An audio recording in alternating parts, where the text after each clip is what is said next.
যারা B Ed D.El.Ed পড়ুয়া যারা ছাত্রছাত্রী যারা আমাদের বিএড ডিএলএড যাদের কমপ্লিট সেই সমস্ত ছাত্রছাত্রীরা একটু সংশয়ের মধ্যে দিয়ে বিগত দিনে অতিবাহিত করছে। কি সেই সংশয়টা হচ্ছে যে আগামী 2023 সালে কিন্তু আমাদের কোনো টেট এক্সাম কিন্তু হয়নি।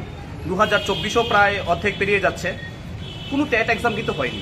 যে কেন টেট এক্সাম হয়নি, তার কি কারণ, সেই সমস্ত কারণকে আমরা অন্বেষণ করার জন্য আমরা মূলত আজকে টিআরবিটি প্রধানের সাথে আমরা সাক্ষাৎ করি এবং টিআরবিটি প্রধানকে আমরা ধন্যবাদ জানাই যে উনি তার মূল্যবান সময় বের করে উনি আজকে আমাদেরকে সময় দিয়েছেন।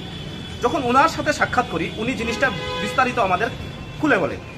উনি বলেছে যে 2023 পরীক্ষা হয়নি কারণ এনসিটি এবং সুপ্রিম কোর্টের মধ্যে একটা মামলা চলছিল, সেই মামলার জন্য মূলত 2023 পরীক্ষাটা হয়নি। কিন্তু 2024 প্রথম দিক দিয়েই ওনারা যেই মামলাটা চলছিল সেই মামলাটা সলিউশন হয়ে গেছে এবং টিআরবিটি প্রধান পরীক্ষা নেওয়ার জন্য এখন সম্পূর্ণরূপে প্রস্তুত। এখন যেহেতু টিআরবিটি প্রধান পরীক্ষা নেওয়ার জন্য প্রস্তুত, তাহলে কেন পরীক্ষা হচ্ছে না? টিআরবিটি প্রধান এই বিষয়ে আমাদের অবগত করেছে যে টিআরবিটি প্রধান রাজ্য সরকারের কাছে একটা দাবি করেছিল যেন এখন আমরা পরীক্ষা নেওয়ার জন্য প্রস্তুত, আপনারা দ্রুত পরীক্ষা নেওয়ার ব্যবস্থা গ্রহণ করুন অ্যাডমিনিস্ট্রেশনের মাধ্যমে। কিন্তু তখন রাজ্য সরকার জানিয়ে দেয় যে এখন আগামীতে লোকসভা ইলেকশন, সেই লোকসভা নির্বাচনের জন্য এখন সমস্ত অ্যাডমিনিস্ট্রেটিভ বিজি আছে, তার জন্য পরীক্ষাটা নেওয়া হচ্ছে না।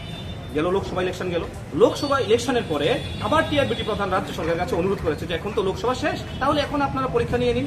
তখন রাজ্য সরকার স্পষ্টভাবে জানিয়ে দেয় যে আগামীতে পঞ্চায়েত ইলেকশন আছে, সেই পঞ্চায়েত ইলেকশনের জন্য আমরা এখন পরীক্ষাটা নিতে পারবো না। তাহলে পঞ্চায়েত ইলেকশন শেষ হচ্ছে মোটামুটি আগস্ট মাসের 16 তারিখের মধ্যে ইলেকশন শেষ হয়ে যাচ্ছে। তখন আমরা টিআরবিটি প্রধানের কাছে রিকোয়েস্ট করেছি যে 16 তারিখেও কিন্তু আপনি একবার দয়া করে আবার সরকারের কাছে একটু পৌঁছে দেবেন, যেন সরকার যেন আমাদের কথাটা বিবেচনা করে যেন এক্সামের জন্য একটা প্রিপারেশন গ্রহণ করে। তো আমরা আশাবাদী যেন সরকার আগস্ট মাসের 16 তারিখের পরে অর্থাৎ পঞ্চায়েত ইলেকশনের পরে যেন আমরা যারা বেকার আছি, যারা বিএড ডিএলএড ত্রিপুরা রাজ্য বলুন বা বহিরাজ্য থেকে যারা আমরা এতগুলো টাকা দিয়ে আমরা করে এসেছি, যেন টেট পরীক্ষাটা যেন আমরা বসতে পারি।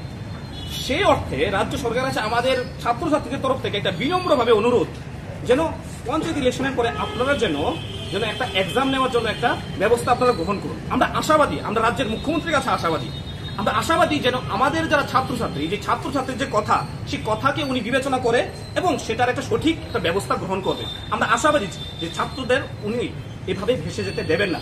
তার জন্যই আমরা আজকে মূলত টিআরবিটি প্রধানের কাছে আসি এবং টিআরবিটি প্রধান আমাদেরকে সমস্ত ঘটনাটা আমাদেরকে খুলে বলে। ঠিক আছে, ধন্যবাদ সবাই।